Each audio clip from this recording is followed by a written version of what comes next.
श्री स्वामी समर्थ. 26 मार्च 2026 रोजी रामनवमी आहे. प्रभू श्रीरामांचा जन्म. आपण रामनवमी कशी साजरी करावी आणि त्याचा शुभ मुहूर्त काय ते मी तुम्हाला आज सांगणार आहे. 26 मार्चला अष्टमी तिथी संपूर्ण नवमी तिथी लागते आहे. 26 मार्च 2026 म्हणजे गुरुवारी 11:13 ते 1:41 शुभ मुहूर्त आहे. 26 मार्च रोजी 11:48 तुम्ही नवमी तिथी सुरू होत असल्यामुळे तुम्ही 27 तारखेला आणि ती 27 तारखेला 10:08 संपत आहे. म्हणून तुम्ही 26 तारखेलाच रामनवमी ही साजरी करावी. या दिवशी तुम्ही तुमच्या प्रभू श्रीरामांची मूर्ती किंवा बाळकृष्णाची मूर्ती असेल किंवा विठ्ठल रुक्मिणीची मूर्ती असेल, तसेच भगवान विष्णूंची मूर्ती असेल किंवा महाराजांची मूर्ती जरी तुमच्याकडे असेल तर तुम्ही त्यांचा अभिषेक करू शकतात. मी महाराजांची मूर्ती घेतलेली आहे. ज्या पद्धतीने प्रत्येक नद्या ही कुठूनही एकाच ठिकाणी मिळतात, त्याच पद्धतीने तुम्ही कुठल्याही देवाची सेवा केली तरी चालेल. संपूर्ण देव हे एकच आहेत. त्या दिवशी तुम्ही त्या मूर्तीचा अभिषेक करायचा आहे. अभिषेक करताना अभिषेक हा चालूच ठेवायचा आहे, म्हणून तुम्ही गडतीच्या खाली मूर्ती ठेवायची आहे आणि 16 वेळा पुरुष सूक्त हे म्हणायचं आहे. 16 वेळा पुरुष सूक्त म्हणणं शक्य होत नसेल तर तुम्ही 108 वेळा ओम नमो भगवते वासुदेवाय नमः किंवा जय श्रीराम जय श्रीराम जय जय राम हे बोलून अभिषेक करायचा आहे. तसेच त्यांचा अभिषेक केल्यानंतर त्यांना त्या मूर्तीला स्वच्छ कापडाने पुसून घ्या आणि तांदळाच्या राशीवर ती मूर्ती ही ठेवा. त्याला गंध, फूल, पुष्प, अक्षदा अर्पण करून प्रभू श्रीरामांची आरती करा आणि शिऱ्याचा नैवेद्य हा तुम्ही दाखवायचा आहे. काही लोक रामनवमीच्या दिवशी उपवास करतात, तर रामनवमीच्या दिवशी उपवास करतात. तुम्हाला उपवास करणं शक्य असेल तर तुम्ही करू शकतात आणि शक्य नसलं तर नाही केलं तरी चालेल.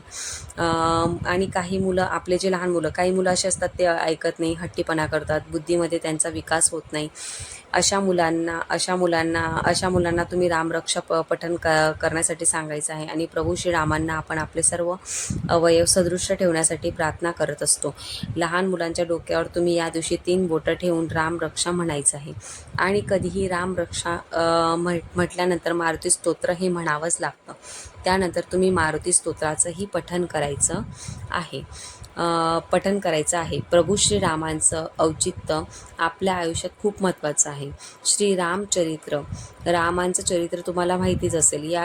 हा दिवस खूप चांगल्या पद्धतीने साजरा होतो संपूर्ण जगात, कारण त्यांच्या जन्माने जीवन आणि संपूर्ण राष्ट्राला मार्गदर्शन लाभले आहे.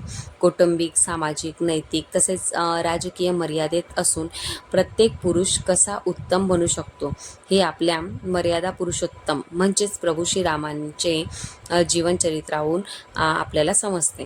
प्रभू श्रीराम हे फक्त आदर्श पुरुष नव्हते, तर ते एकवचनी होते. त्यांनी आपल्या आई कैकेयीच्या आज्ञेनुसार आणि पिता दशरथाच्या आज्ञेनुसार त्यांना 14 वर्षाचा वनवास हा भोगावा लागला. वडिलांचे वचन खरे करून राज्याचा त्याग करून त्यांना 14 वर्षाचा वनवास हा पत्करावा लागला होता. त्यांच्यात खूपच सात्विकता ही होती. तसेच अशा पद्धतीने आपण ही रामनवमी साजरी करायची आहे.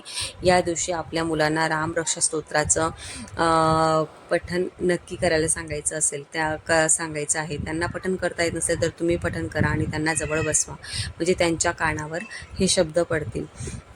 तसेच या दिवशी रामनवमी असल्यामुळे चैत्र नवरात्रीच्या नवमी तिथी आहे. या दिवशी तुम्ही कन्यापूजनही करू शकतात आणि कन्यापूजनही करू शकतात. तसेच दुर्गा सप्तशती ग्रंथाचंही तुम्ही या दिवशी पठण करायचं आहे. यामुळे तुमच्या आयुष्यात संपूर्ण तुमचं आयुष्य सुख, समाधान, समृद्धीचं असेल.